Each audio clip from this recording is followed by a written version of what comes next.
আসসালামু আলাইকুম ভিউয়ার্স। বাংলাদেশের সর্বশেষ আপডেট সংবাদে আপনাদের স্বাগত। দুর্নীতিতে সারা দেশ জর্জরিত, জানিয়ে দেব হাতে থাকা সর্বশেষ আপডেট বাংলা সংবাদ। প্রথমেই সংবাদ শিরোনাম। ভোট চুরি করে কেউ ক্ষমতায় থাকতে পারে না বলেছেন প্রধানমন্ত্রী। এরপর জানিয়ে দেব ব্রাহ্মণবাড়িয়ায় পুলিশের মাথা ফাটিয়ে আসামি ছিনতাই। এদিকে আনারকন্যার অভিযোগ অস্বীকার ডিএমপি কমিশনারের। আরও জানিয়ে দিব এসিআই ঔষধ কোম্পানির বিরুদ্ধে ব্যবস্থা নেবেন স্বাস্থ্যমন্ত্রী। সর্বশেষ জানিয়ে দিব মাস্টারমাইন্ড শাহীন চাপা পড়ে যাচ্ছে। এতক্ষণ শুনছিলেন সংবাদ শিরোনাম, এবারে বিস্তারিত। তবে অনুরোধ থাকবে ভিডিওটিতে একটি লাইক করবেন এবং কমেন্ট করে জানিয়ে দিবেন কোন জেলা থেকে আপনি আমাদের এই ভিডিওটি দেখছেন। ভোট চুরি করে কেউ ক্ষমতায় থাকতে পারে না বলেছেন প্রধানমন্ত্রী। আওয়ামী লীগের সভাপতি ও প্রধানমন্ত্রী শেখ হাসিনা বলেছেন, ভোট চুরি করে কেউ ক্ষমতায় থাকতে পারে না। 1996 সালে খালেদা জিয়ার পদত্যাগ সেটা প্রমাণ করে। শনিবার 15 জুন সকালে গণভবনে কৃষক লীগের উদ্যোগে 3 মাসব্যাপী বৃক্ষরোপণ কর্মসূচি উদ্বোধন ও পুরস্কার বিতরণী অনুষ্ঠানে তিনি এসব কথা বলেন। শেখ হাসিনা বলেন, বিএনপির মুখে গণতন্ত্র ও ভোটাধিকারের কথা শুনলে হাসি পায়। বিএনপির প্রতিষ্ঠাতা জিয়াউর রহমানই প্রথম মানুষের ভোটাধিকার হরণ করেন। প্রধানমন্ত্রী বলেন, জিয়াউর রহমান অবৈধভাবে ক্ষমতা দখল করে এদেশের ভোটের সমস্ত অধিকারগুলো কেড়ে নিয়েছিল। তার সেই হ্যাঁ না ভোট দিয়ে যাত্রা শুরু অবৈধ ক্ষমতাকে বৈধ করার জন্য। তিনি বলেন, একাধারে সেনা প্রধান, তারপর আবার নিজেকে রাষ্ট্রপতি ঘোষণা দিয়ে ক্ষমতা এসে রাষ্ট্রপতি নির্বাচনী প্রহসন, ক্ষমতার মসনদে বসেই দল গঠন, ক্ষমতার উচ্ছিষ্ট বিলিয়ে যে দলটি গঠন করে তাকে আবার জিতিয়ে আনার জন্য ভোট চুরির একটা প্রক্রিয়া এদেশের শুরু করে। তিনি আরো বলেন, জিয়াউর রহমানের পরে তারই পদাঙ্ক অনুসরণ করে এরশাদ ক্ষমতায় এসে জনগণের ভোটের অধিকার নিয়ে ছিনিমিনি খেলে। এদেশের কৃষক শ্রমিক সব সময় অবহেলিতই হয়ে থাকে। এরপর আসলো খালেদা জিয়া।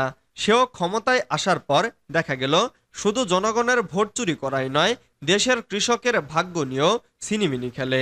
সার পাওয়া যাচ্ছে না, কৃষক আন্দোলন করছে। আন্দোলন করার অপরাধে 18 জন কৃষককে গুলি করে হত্যা করেছিল।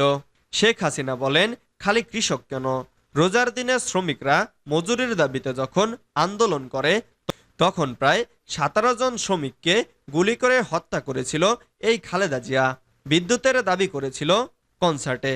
কৃষকরাই সেচের জন্য পানি পাচ্ছিল না, সেখানেও 9 জন মানুষকে হত্যা করা হয়। তাদের এই অপকর্মের ফলে যখন জনগণ তাদের ওপর বীতশ্রদ্ধ, সেই সময় 1996 সালের 15ই ফেব্রুয়ারি একটি প্রহসনমূলক নির্বাচন হয়। খালেদা জিয়া সেই নির্বাচনে ভোট চুরি করে ক্ষমতায় থাকার চেষ্টা করে। মাত্র 22% ভোট পড়েছিল সেখানে। সরাসরি নির্বাচিত কোনো প্রতিপক্ষ ছিল না। ব্রাহ্মণবাড়িয়ায় পুলিশের মাথা ফাটিয়ে আসামি ছিনতাই। ব্রাহ্মণবাড়িয়ায় পুলিশের এক এসআইয়ের মাথা ফাটিয়ে হাতকড়া সহ আসামিকে ছিনিয়ে নিয়ে গেছে হামলাকারীরা। শনিবার 15 জুন সন্ধ্যায় উপজেলার পাকশিমুল ইউনিয়নের ভৈশ্বর গ্রামে এ ঘটনা ঘটে। এ ঘটনায় জিজ্ঞাসাবাদের জন্য বেশ কয়েকজনকে আটক করা হয়েছে। আহত এসআইয়ের নাম বাবুল আহমেদ। তিনি সারাইল থানায় কর্মরত। সারাইল থানার ওসি এমরানুল ইসলাম জানান, বিকেলে ভৈশ্বর গ্রামের জসিম নামের একজন পাকশিমুল পশুর হাট থেকে গরু কেনেন। এরপর বাজারের হাসিলের টাকা নিয়ে ইজারাদারদের লোকজনের সঙ্গে বাকবিতণ্ডা হয়। এ নিয়ে তাদের মধ্যে হতাহতি হয়। এরই জেরে জসিম নিজ গ্রাম ভৈশ্বর রাস্তায় সিএনজি থামিয়ে পাকশিমুলের লোকজন খুঁজে মারধর করছিলেন। তিনি আরো বলেন, এ খবরে সেখানে এসআই বাবুল গিয়ে একজনকে আটক করে। তখনই বাবুলের ওপর হামলা করে আটককৃতকে হাতকড়া সহ ছিনিয়ে নিয়ে যায়। এ ঘটনায় এসআই বাবুলের মাথা ফেটে যায়। পরে আহত অবস্থায় বাবুলকে হাসপাতালে চিকিৎসা দেওয়া হয়। তিনি আরো জানান, এ ঘটনায় জিজ্ঞাসাবাদের জন্য কয়েকজনকে আটক করা হয়। পাশাপাশি মামলা দায়ের প্রস্তুতি চলছে। আনারকন্যার অভিযোগ অস্বীকার ডিএমপি কমিশনারের।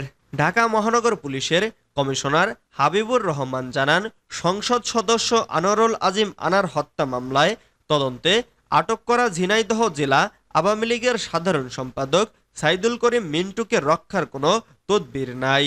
এখানে কোনো ধরনের হস্তক্ষেপ বা এ ধরনের কোনো কিছুই আমাদের ওপর নেই। স্বাধীনভাবে কাজ করার জন্য আমাদেরকে নির্দেশ দেওয়া হয়েছে। তিনি বলেছেন, এমপি আনার হত্যার ঘটনায় দায়ের হওয়া মামলার তদন্ত সঠিকভাবে এগিয়ে চলছে। তদন্তে কারো হস্তক্ষেপ বা কোনো চাপ নেই। স্বাধীনভাবে আমরা তদন্তের কাজ চালিয়ে যাচ্ছি। শনিবার 15 জুন সকালে ঈদুল আজহা উপলক্ষে ডিএমপি সদর দপ্তরে এক সমন্বয় সভা থেকে সাংবাদিকদের প্রশ্নের জবাবে তিনি এসব কথা বলেন। সভায় উপস্থিত ছিলেন ডিএমপির যুগ্ম পুলিশ কমিশনার বিপ্লব কুমার সরকারের সঞ্চালনায় সমন্বয় সভায় ডিএমপির অতিরিক্ত পুলিশ কমিশনার ডক্টর মহিউদ্দিন, অতিরিক্ত পুলিশ কমিশনার আশরাফুজ্জামান, অতিরিক্ত পুলিশ কমিশনার আসাদুজ্জামান এবং মোহাম্মদ হারুনার রশিদ সহ অনেকে। এসিআই ওষুধ কোম্পানির বিরুদ্ধে ব্যবস্থা নেবেন স্বাস্থ্যমন্ত্রী।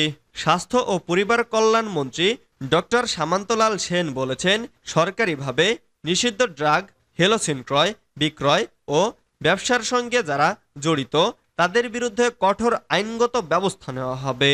শনিবার 15 জুন মহাখালী বাজার রোডে ঔষধ প্রশাসন অধিদপ্তর সম্মেলন কক্ষে আয়োজিত এক সংবাদ সম্মেলনে এই হুঁশিয়ারি উচ্চারণ করেন স্বাস্থ্যমন্ত্রী। ডক্টর সামন্তলাল সেন বলেন, নিষিদ্ধ থাকার পরেও এসিআই কোম্পানির এই ওষুধ কিভাবে উৎপাদন ও বাজারজাত করছে এ ব্যাপারে প্রতিষ্ঠানের বিরুদ্ধে ব্যবস্থা নেওয়া হবে দ্রুত। এই ওষুধের ক্রয় বিক্রয় ও ব্যবসার সঙ্গে জড়িতদের ব্যক্তিদের বিরুদ্ধে আইনগত ব্যবস্থা নেওয়া হবে। এই ওষুধ বাজারজাত বন্ধে দেশব্যাপী অভিযান পরিচালনা করা হবে বলেও আশ্বাস দেন স্বাস্থ্যমন্ত্রী। পরে তিনি ঢাকা পঙ্গু ও কিডনি হাসপাতাল পরিদর্শন করেন। এ সময় হাসপাতাল দুটিতে তিনি নানা সমস্যা দেখতে পান। পরিদর্শন শেষে স্বাস্থ্যমন্ত্রী বলেন, কিডনি হাসপাতালের বেশ কয়েকটি ডায়ালাইসিস মেশিন বিকল আছে, এতে রোগীদের সমস্যা হচ্ছে। এছাড়া পঙ্গু হাসপাতালেও অপারেশন থিয়েটার পর্যাপ্ত নেই। এ অবস্থায় ঈদের ছুটির পর দুটি হাসপাতালের পরিচালকদের সঙ্গে বৈঠক করে পরবর্তী পদক্ষেপ নেওয়া হবে বলে জানান স্বাস্থ্যমন্ত্রী। মাস্টারমাইন্ড শাহীন চাপা পড়ে যাচ্ছে। ঝিনাইদহ 4 আসনের সংসদ সদস্য আনোয়ারুল আজিম আনার হত্যাকাণ্ডের মূল পরিকল্পনাকারী হিসেবে শুরু থেকেই অপরাধ জগতের অন্যতম নিয়ন্ত্রণকারী আখতারুজ্জামান শাহীনের নাম আসছে। কিন্তু চাঞ্চল্যকর এ খুনের ঘটনায় আওয়ামী লীগ নেতা সাইদুল করিম মিন্টু এবং কাজী কামাল আহমেদ ওরফে গ্যাসবাবুর নাম আসার পর থেকে শুরু হয়েছে নানা সমীকরণ। আড়ালে চলে যাচ্ছে এমপির ঘনিষ্ঠ বন্ধু হিসেবে পরিচিত কিলিং মিশনের মাস্টারমাইন্ড শাহীনের নাম। এছাড়া সামনে আসছে নানা প্রশ্ন। ঘটনার মূল রহস্য উদ্ঘাটনে তদন্ত সংশ্লিষ্ট গোয়েন্দা কর্মকর্তারা খুঁজছেন অপরাধ জগতের কানেকশনও। রিমান্ডে থাকা আওয়ামী লীগ নেতা মিন্টু মাফিয়ার চক্রের সঙ্গে জড়িয়েছিলেন বলেও তথ্য পেয়েছেন গোয়েন্দারা। অপর আওয়ামী লীগ নেতা বাবু শুক্রবার নিজের দোষ স্বীকার করে আদালতে জবানবন্দি দিয়েছেন, খবর সংশ্লিষ্ট সূত্রের।